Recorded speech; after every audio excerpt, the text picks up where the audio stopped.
everyone, this is Tara Keffer of the Business of Balance, the place where women and especially moms come to find more balanced, joyful, and fulfilled lives through life and career coaching, yoga, and essential oils.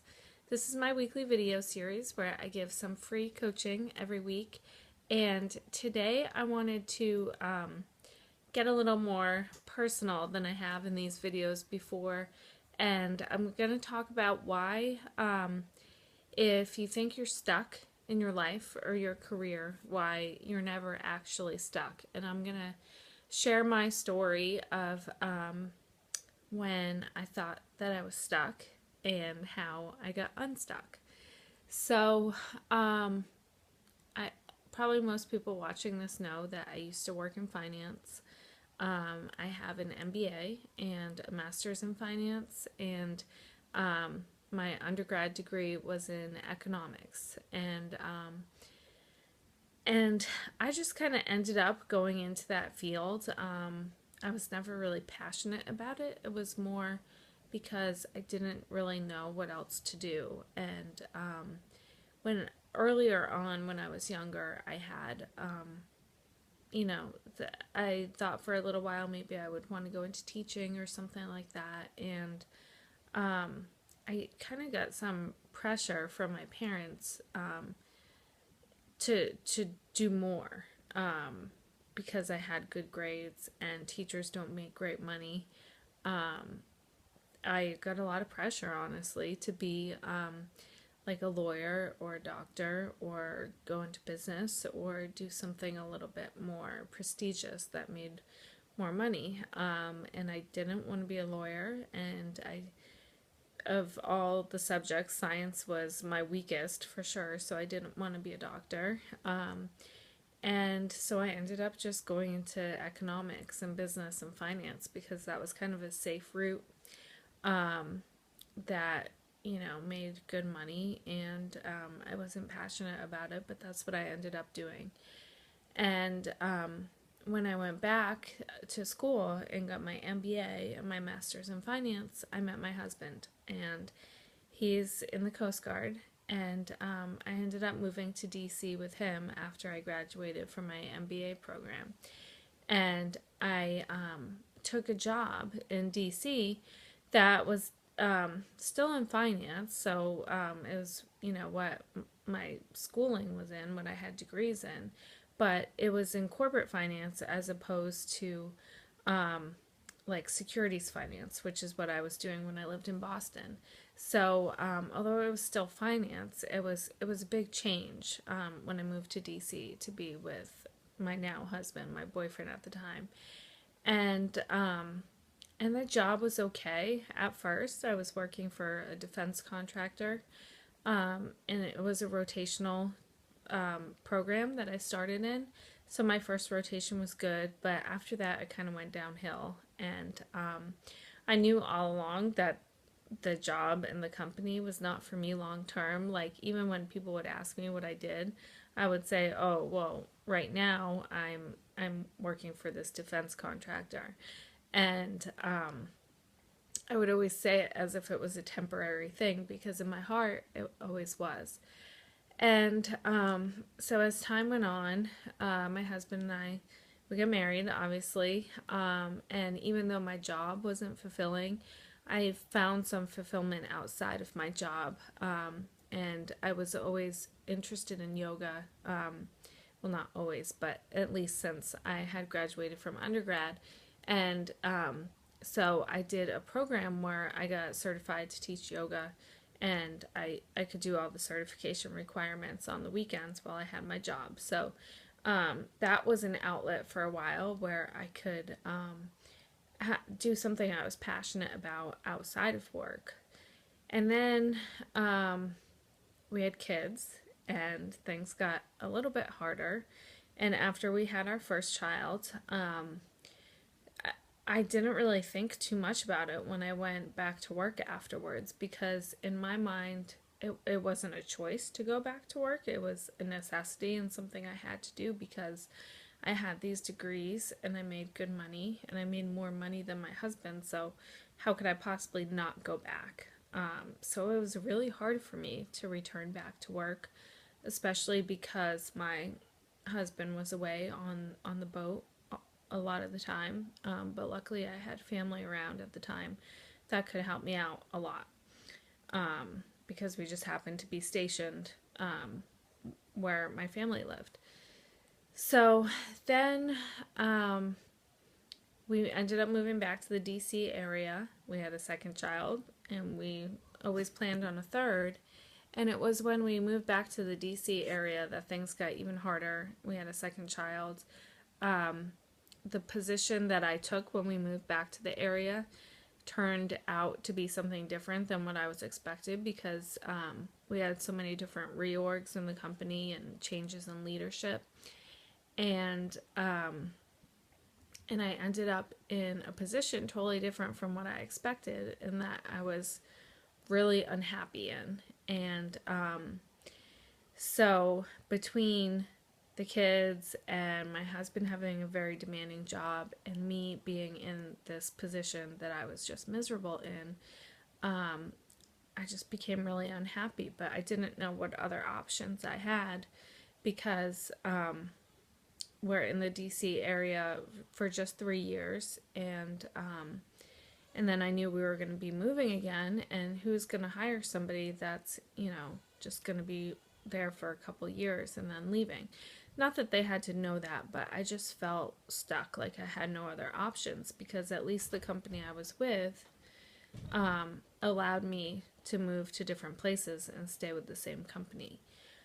So as time grew on, I felt more and more stuck, and I became increasingly bitter.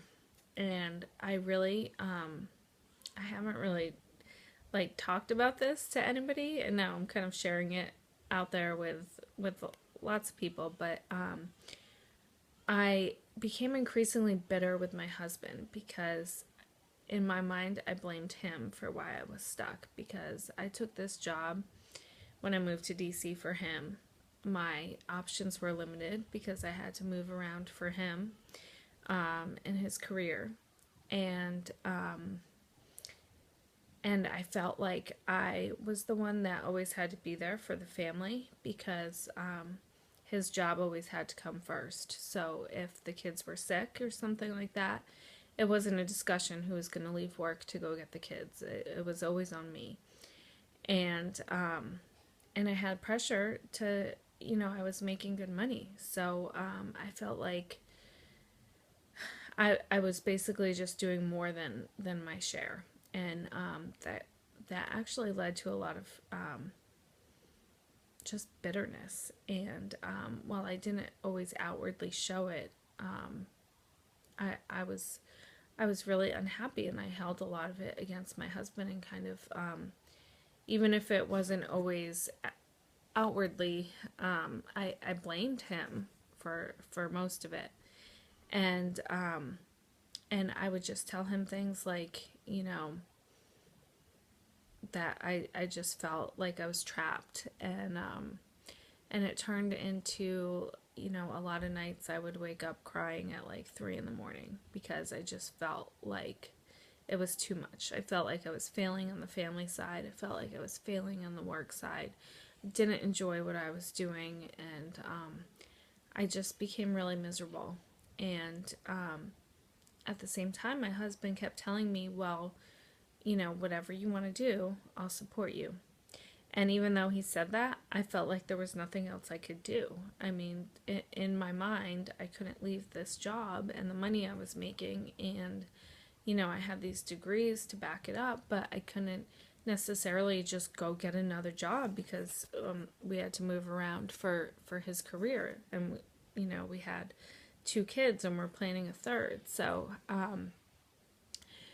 and then eventually, after, weekend after weekend of me just kind of dreaming of what else I could do, and my husband telling me, like, I'm sick of you talking about doing something else.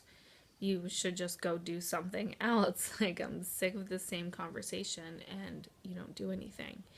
And finally, it sunk in that there's nobody else to blame but me. No matter what the situation is, I'm in control of my own life, and I'm the only one that can make a change to make things better if I'm unhappy. So, so I quit my job and I decided to go do this crazy thing where I could work from home and be with my family and do life and career coaching to help other moms that felt trapped and overwhelmed to try to find a different path that would make them feel happier and more balanced and more fulfilled. And and in the end, I should have made a change a lot sooner because it really it wasn't anybody else's fault but my own, and I should have listened to my husband when he told me that he would support me no matter what, because he has. And and since I made that change, I mean, our relationship is better than ever. I'm happier than ever. Sure, it's taken me a while, and it's still very much a work in progress to get my business going, because I just had a third child, and things are busy, and it's hard to start a business and do both. So obviously, my business is just going to take a little bit more time than if I didn't have all that going on.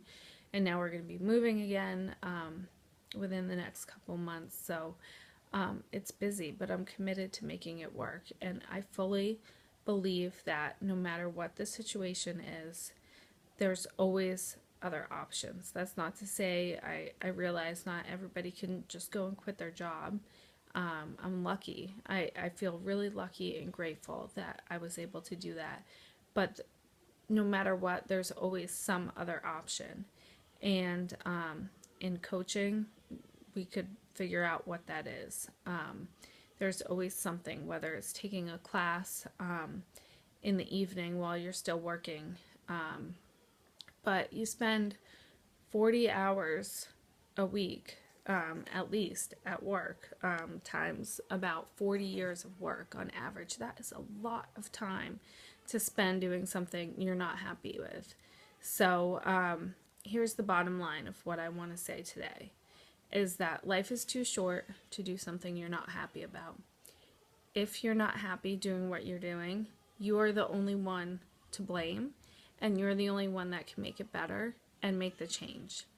And I fully believe that everybody is put on the planet to serve a purpose. And if you tap into what you truly believe you are meant to do and seek out to go on that path and make it happen, that the universe will support you in one way or another. And even at times, if it seems like you're failing, it's just part of the journey, and you'll make it work, and it will happen if that's what you're meant to do. So thanks for watching this video. Feel free to leave comments, and I would be very grateful if you shared this video with your friends. And as always, you could email me at tara@thebusinessofbalance.com if you have any questions about this video, my coaching, or my business. And I'd love to hear from you, whether it's in the comment or an email, what you're going to do to take your own courageous action to get unstuck if you're feeling stuck, because that's what we're talking about in April on my Facebook page, is taking courageous action this month. So I would love to hear from you and hear what step you're going to take, even if it's just a small step to start. So thanks, have a great weekend, and I'll be back with another video next week.